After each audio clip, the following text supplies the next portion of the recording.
We have to talk about this Nifty rally, not only the Nifty, but also the Sensex, and the fact that the Nifty was not able to hold on to the gains. Well, we have to wait another 2 years to see that 10,000 level being maintained higher. Good morning. I think Nifty pretty much crosses the 10,000 mark pretty soon. It's a question matter of time.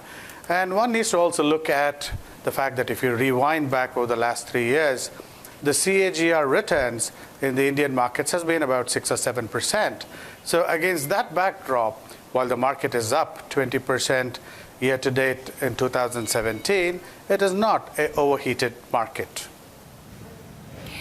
At least if you take a look at the function EA-GO on the Bloomberg and you go into the Nifty, you can see some of the companies that have reported this quarter. We are seeing a slightly more positive sales and earnings surprise.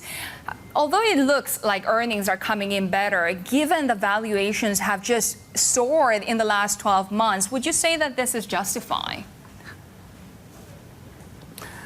Indeed, because if you come out, look back at demonetization, which happened November of last year, and then the uncertainty and the skepticism of GST and the kind of impact that it would create.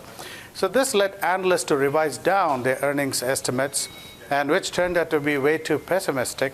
And therefore, we are seeing some amount of positive surprises in the current ongoing earnings season. And I think this trend will continue because 2 months out, India goes into its biggest festive season, which was important for sales. However, you mentioned the demonetization. We've been talking about the GST, but the consensus seems to be that not only was it chaotic for the demonetization process last November, but this time around, also when it comes to the sales tax, people seem confused. Will this not eat into this optimistic view about not only the Indian economy, but also the Indian markets? You know, that's a good question. If you look at GST, it's a tale of two halves. 80% of all items that come under GST, which are aimed at the common man, the common person, have lower tax rates than before.